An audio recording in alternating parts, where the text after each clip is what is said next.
Portal de Convênios. Todas as notícias sobre convênios e outros acordos na administração pública. Olá, este é o podcast do Portal de Convênios, um resumo semanal das principais notícias do âmbito da administração pública para você se manter informado em poucos minutos. Governos investem em ciência para melhorar gestão pública. Cerca de 13% dos contribuintes do município de São Paulo estavam em débito com o IPTU. A prefeitura queria reduzir o número de inadimplentes. Então, em 2019, o Laboratório de Inovação em Governo da Prefeitura de São Paulo percebeu que as cartas de cobrança enviadas a quem devia o tributo eram muito longas e técnicas. A partir disso, desenvolveu uma metodologia para medir a eficiência de novos modelos de comunicação mais simples e com diferentes estímulos inspirados na teoria comportamental. Depois de 3 meses, o número de pessoas que pagaram o débito atrasado aumentou em 8% entre aqueles que receberam uma carta cujo estímulo é chamado de saliência das consequências. Toda a metodologia aplicada para a redução da inadimplência com relação à comunicação foi registrada e está disponível para outros gestores que tenham interesse em conhecer e replicar a ideia. Essa experiência foi uma das destacadas pelo Prêmio Evidência, promovido pela Escola Nacional de Administração Pública, a ENAP.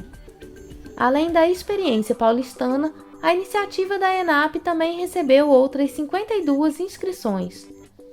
Essa foi a primeira edição do Prêmio Evidência e do Troféu de Mobilidade Social. A expectativa da organização é realizar nova edição em 2022 e que a procura seja ainda maior. Como cadastrar medição de obra na plataforma Mais Brasil? Os convênios e contratos de repasse do ano de 2019 em diante devem ter sua medição cadastrada no sistema. No site do Portal de Convênios, publicamos o passo a passo de como realizar o cadastro do Boletim de Medição de Obra na plataforma Mais Brasil. Na matéria, você confere tanto o fluxo da empresa para registro do processo de execução da obra, quanto o fluxo do convenente para ateste da execução da empresa, além de conferir detalhes do fluxo de acompanhamento da execução da obra na plataforma Mais Brasil. Para ver o tutorial completo, acesse portalconvênios.com. Novo prazo de análise, complementação e readequação de propostas no InvestSUS Gestão. O Fundo Nacional de Saúde, o FNS, informou que o cronograma de execução para o primeiro ciclo de emendas apresentadas prorrogou o prazo de análise, complementação e readequação de propostas de 2022. Gestores de saúde em todo o país devem ficar atentos ao cronograma de execução das emendas parlamentares, pois, devido ao período eleitoral, o prazo de envio das propostas para análise está estabelecido para o dia 12 de maio. O Sistema de Gerenciamento de Objetos e Propostas é uma plataforma para uso exclusivo das entidades e fundos de saúde. Para apresentar a proposta, é necessário acessar o InvestSUS Gestão, clicar na opção Recursos e clicar no botão Indicar objeto por emendas. Uma das funcionalidades da plataforma InvestSUS Gestão é permitir o acesso à situação de análise de cada uma de suas propostas, bem como o tipo de recurso, o tipo de proposta e a situação. Também é possível reconhecer em qual instrumento a proposta foi habilitada, no caso de já ter ocorrido a habilitação. Receita Federal. Empresas podem renegociar dívidas com descontos de até 90%. A Receita Federal publicou a regulamentação do Programa de Reescalonamento do Pagamento de Débitos no âmbito do Simples Nacional, o RELP. A estimativa é que 400 mil empresas façam a adesão ao programa, totalizando 8 bilhões de reais renegociados. Somados os empresários que já estão com débitos inscritos na Procuradoria-Geral da Fazenda, o número de CNPJs elegíveis pode chegar a 650 mil. São elegíveis ao programa micro e pequenas empresas, inclusive MEI, que tenham dívidas apuradas até fevereiro de 2022. A renegociação vale até mesmo para empresas que tenham sido excluídas ou desenquadradas do regime. A adesão é feita por meio do portal ECAC e os descontos podem chegar a até 90% sobre o valor de juros e multas. Para o gerente de políticas públicas do Sebrae, Silas Santiago, a medida é importante para a retomada da economia. Esse prazo, 31 de maio, também é o mesmo prazo que as empresas que pediram adesão ao Simples Nacional em janeiro desse ano estão ainda com seus pedidos pendentes, têm para regularizar esses débitos tributários. Então, as micro e pequenas empresas devem aproveitar essa oportunidade para aderir ao HELP, seja com débitos na Receita Federal, na PGFN. Esse prazo ele foi prorrogado pelo Comitê Gestor do Simples Nacional, do qual o Sebrae faz parte desde o início desse ano.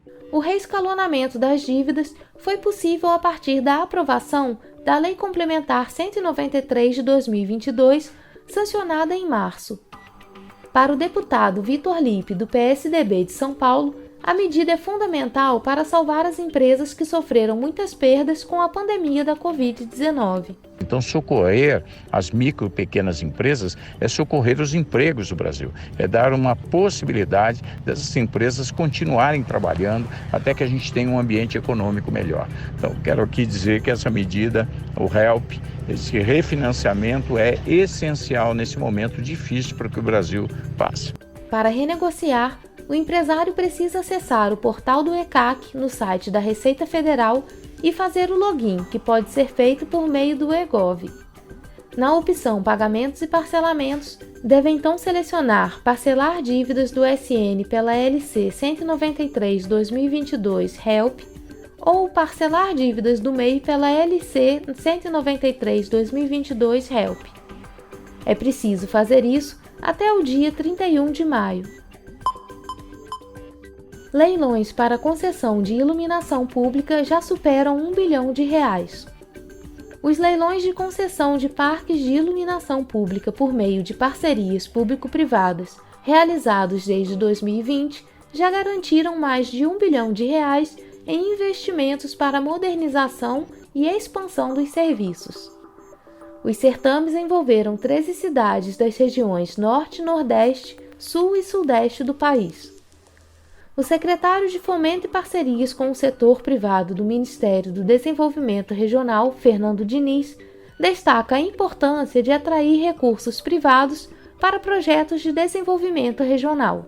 A nossa ideia era buscar parcerias privadas para realmente alavancar os investimentos em desenvolvimento regional, que é o nosso foco. A gente nota que já tem mais de R$ 1 bilhão de investimento em 13 prefeituras.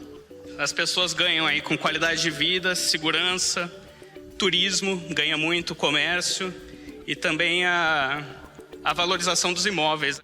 Além da área de iluminação pública, o MDR vem trabalhando para atrair recursos privados para as áreas de saneamento básico, mobilidade urbana e segurança hídrica, entre outros.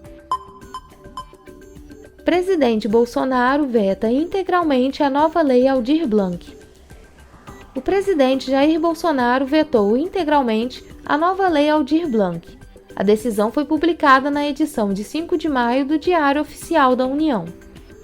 O projeto de lei é voltado para trabalhadores da cultura, entidades e pessoas físicas e jurídicas que atuem na produção, difusão, promoção, preservação e aquisição de bens, produtos ou serviços artísticos e culturais, incluindo patrimônio cultural material e imaterial.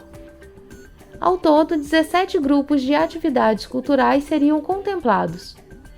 Pelo texto, a União repassaria anualmente R$ 3 bilhões aos governos estaduais e municipais durante 5 anos. Em seu veto, o presidente alegou que o projeto é inconstitucional e contraria o interesse público. O Senado havia aprovado o texto no dia 23 de março. Para financiar a política de fomento ao setor, o projeto previa a utilização de dotações previstas no orçamento e créditos adicionais, superávit no Fundo Nacional da Cultura apurada em 31 de dezembro no ano anterior, subvenções e auxílios de entidades de qualquer natureza, inclusive de organismos internacionais, 3% da arrecadação bruta dos concursos de prognósticos e loterias federais que tiveram autorização federal, recursos provenientes da arrecadação da Loteria Federal da Cultura a ser criada por lei específica e resultado das aplicações em títulos públicos federais. TCU e BNDES assinam um acordo para a criação da rede Blockchain Brasil. O Tribunal de Contas da União, o TCU, e o Banco Nacional de Desenvolvimento Econômico e Social, o BNDES, assinaram um acordo de cooperação técnica para a criação da Rede Blockchain Brasil, a RBB. Com esse compromisso, a Corte de Contas busca estimular o uso de tecnologia na administração pública e inicia uma preparação para a utilização no futuro de blockchain em ações de controle externo. O objetivo é trazer mais segurança para atos e contratos da administração pública. A blockchain é uma estrutura digital que funciona como uma base de dados pública com um armazenamento de informações em blocos encadeados de forma sequencial. Para que os documentos sejam aceitos na rede, deve haver consenso entre as partes e, uma vez publicados, não podem ser modificados nem deletados, garantindo segurança e integridade dos dados. Entre as características dessa tecnologia estão hipertransparência e auditabilidade. A rede Blockchain Brasil é pública e sem fins lucrativos. Levantamento publicado no Acórdão 1613 de 2020, de relatoria do ministro Haroldo Cedrais, listou oportunidades e riscos do uso dessa tecnologia, além dos desafios para o controle.